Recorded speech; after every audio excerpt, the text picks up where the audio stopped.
Good morning सभी को। स्वागत है आप सभी का आपके अपने परिवार साइन एजुकेशन पे। तो आज हम डिस्कस करने वाले हैं 27 जनवरी के करंट अफेयर के बारे में।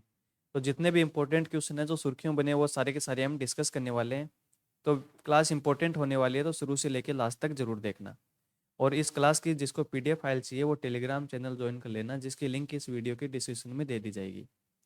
तो देखो हमारे इंपॉर्टेंट क्वेश्चनों में सबसे पहला क्वेश्चन है, 26 जनवरी 2024 को भारत का कौन सा गणतंत्र दिवस मनाया गया? तो ये कल बनाया गया, तो ये कौन से नंबर का था? तो आंसर क्या हो जाएगा? 75वें नंबर का, यानी ऑप्शन 2 हमारा यहाँ पे करेक्ट हो जाएगा।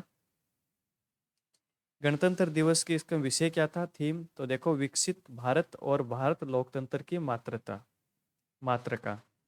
75वें गणतंत्र दिवस परेड में फ्रांस के राष्ट्रपति इमेनुअल मैक्रोन मुख्य अतिथि के रूप में आए थे। तो ये इंपॉर्टेंट क्वेश्चन है, आने वाले एग्जाम के अंदर कहीं ना कहीं क्या पता पूछा जाए। तो नाम याद रखना, फ्रांस के राष्ट्रपति आए थे मुख्य अतिथि के रूप में।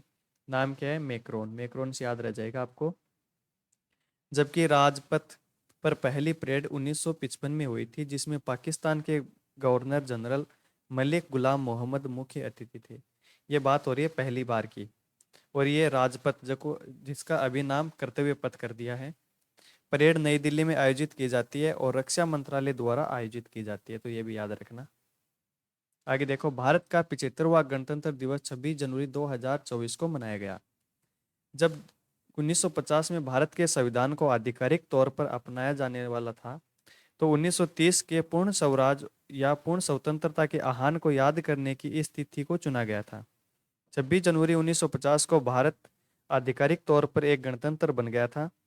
तब से इस दिन को गणतंत्र दिवस के रूप में मनाया जाता है। 26 जनवरी उस दिन की याद दिलाता है जब भारतीय संविधान 1950 में लागू हुआ, और 26 जनवरी 1950 को लागू हुआ था। ये याद रखना, 26 जनवरी 1950 को। संविधान को 26 नवंबर 1949 को संविधान सभा द्वारा अपनाया गया था। B.R. अम्बेडकर को भारतीय संविधान के जनक के रूप में जाना जाता है। यह 22 भाषाओं को भारत की आधिकारिक भाषाओं के रूप में मान्यता देता है संविधान। नेक्स्ट क्वेश्चन है, हाल ही में जीवन रक्षा पदक श्रृंखला पुरस्कार 2023 के अंतर्गत कुल कितने व्यक्तियों को सम्मानित किया गया? तो इसका आंसर क्या हो जाएगा? 31। ऑप्शन 3 हमारा यहाँ पे करेक्ट हो जाएगा। राष्ट्रपति द्रौपदी मुर्मू ने 25 जनवरी 2024 को साहस और निस्वार्थता के कार्यों के लिए 31 व्यक्तियों को जीवन रक्षा पदक श्रृंखला पुरस्कार 2023 प्रदान करने को मंजूरी दी। इस सूरज 3 को सर्वोत्तम जीवन रक्षा पदक, 7 को उच्चतम उत्तम जीवन रक्षा पदक और 21 को जीवन रक्षा पदक से सम्मानित किया गया। तो ये अलग अलग हैं। 3 व्यक्तियों को सर्वोत्तम जीवन रक्षा पदक, 7 को उत्तम जीवन रक्षा पदक और 21 को जीवन रक्षा पदक से सम्मानित किया गया। मूलतः यह पुरस्कार किसी व्यक्ति की जान बचाने में मानवीय प्रकृति के सराहनीय कार्य के लिए प्रदान किया जाता है। अब देखो, सर्वोत्तम जीवन रक्षा पदक 3 व्यक्ति हैं। देखो, मास्टर एथोनी वान माविया, मरणोपरांत ये मिजोरम से हैं। इनको मरणोपरांत ये पुरस्कार मिला है। नेक्स्ट है सुश्री मेलोडी लाल रे मरुति, ये भी मिजोरम से हैं। इनको भी मरणोपरांत ये प्रदान किया गया। और तीसरे हैं श्री सूरज आर, इनको भी मरणोपरांत मिला है, जो कि केंद्रीय रिजर्व पुलिस बल से इनका विलोम यानी संबंध है। तो इन तीनों को मरणोपरांत सर्वोत्तम जीवन रक्षा पदक से सम्मानित किया गया। अगला है, हाल ही में बीएसएफ के कितने जवानों को वीरता के लिए मरणोपरांत राष्ट्रपति पदक मिला है? तो इसका आंसर क्या हो जाएगा? 2, यानी ऑप्शन 1 हमारे यहाँ पे करेक्ट हो जाएगा। वीरता के लिए राष्ट्रपति पदक के 2 मरणोपरांत प्राप्तकर्ता बीएसएफ कर्मी सांवला राम विश्नोई और शिशुपाल सिंह हैं।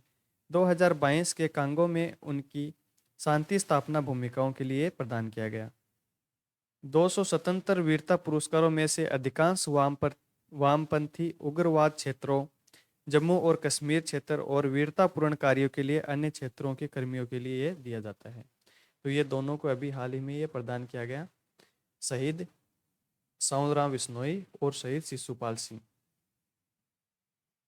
अगला क्वेश्चन है, हाल ही में किस केंद्र शासित प्रदेश में C100 बसों की शुरुआत की गई? तो कहाँ पे की गई? तो आंसर क्या हो जाएगा? जम्मू कश्मीर, यानी ऑप्शन 2 हमारा यहाँ पे करेक्ट हो जाएगा। केंद्रीय गृह मंत्री अमित शाह ने वर्चुअल मोड में जम्मू में 100 ई बसों को हरी झंडी दिखाई है। यह बसें 11 रूटों पे चलेंगी। स्मार्ट सिटी लिमिटेड ने 100 बसों को जम्मू में चलाने के लिए लगभग 950 करोड़ रुपए खर्च किए हैं।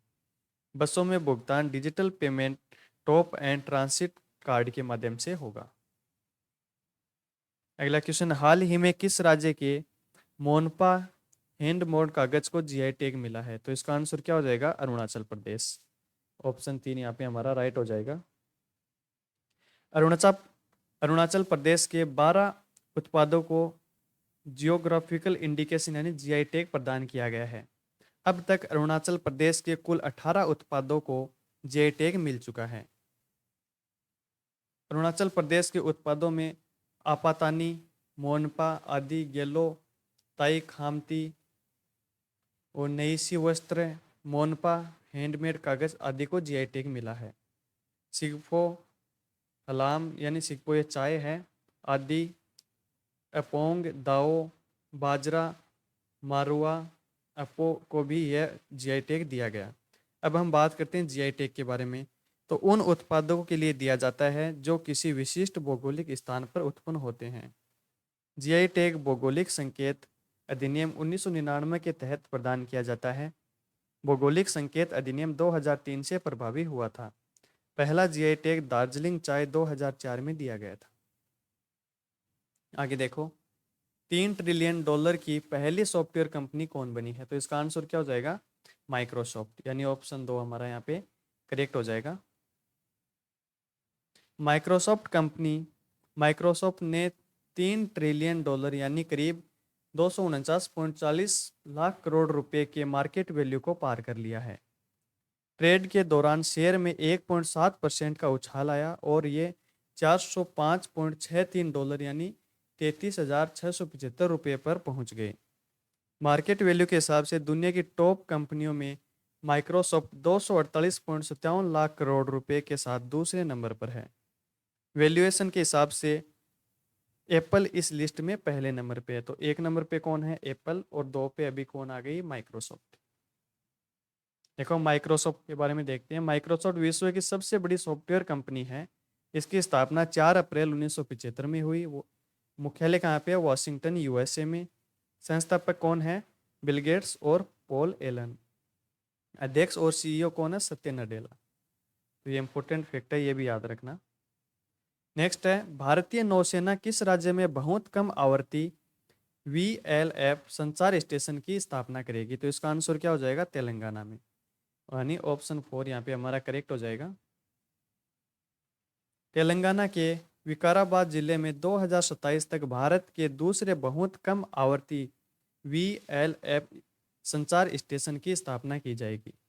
यह जहाज़ों और पनडुब्बियों के साथ नौसैनिक संचार के लिए महत्वपूर्ण है।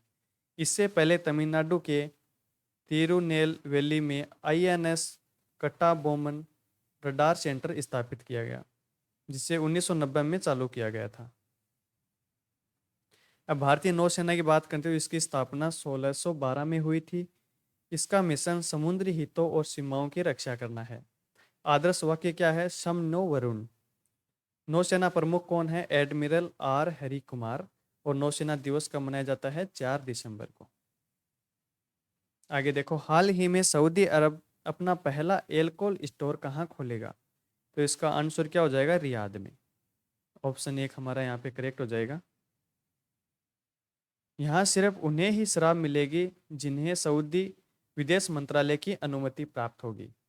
इस्लाम के 2 बड़े सबसे ज़्यादा पवित्र स्थानों की मेजबानी करने के कारण सऊदी अरब में शराब प्रतिबंधित है। यानी यहाँ पे आज से पहले शराब नहीं मिलती थी, लेकिन अभी ये एक स्टोर खोला जाएगा और इसमें शराब उन्हीं को मिलेगी जो सऊदी विदेश मंत्रालय की अनुमति प्राप्त होगी। शराब की दुकान को खोलने के फैसले को क्राउन प्रिंस मोहम्मद बिन सलमान के सुधार के कदमों से जोड़कर देखा जा रहा है। सऊदी अरब में शराब पीने के खिलाफ सख्त कानून है, जिसके लिए सैकड़ों कोड़े, निर्वासन, जुर्माना या कारावास की सजा हो सकती है और प्रवासियों को भी निर्वासन का सामना करना पड़ता था। और अभी ये हाल ही में खोला है, तो इसके लिए भी पहले अनुमति लेनी होगी, उसके बाद ही शराब मिलेगी। नेक्स्ट देखो, हाल ही में ICC one day cricket of the year किसे चुना है? तो इसका आंसर क्या हो जाएगा? विराट कोहली, यानी ऑप्शन 2 हमारा यहाँ पे करेक्ट हो जाएगा। भारत के स्टार बल्लेबाज विराट कोहली को ICC one day cricket of the year चुना गया। इससे पहले वे 2012, 2017, 2018 में भी one day cricketer of the year बने थे। विराट ने साल 2023 में 27 वनडे मैचों में 1377 रन बनाए, जिसमें 6 शतक और 8 अर्धशतक शामिल रहे। इसके अलावा उन्होंने 1 विकेट भी लिया और 12 कैच लिए।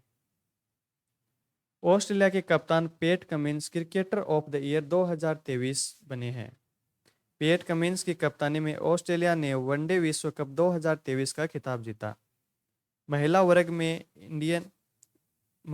में इंग्लैंड की नेट साई को क्रिकेटर ऑफ द ईयर 2023 चुना गया है।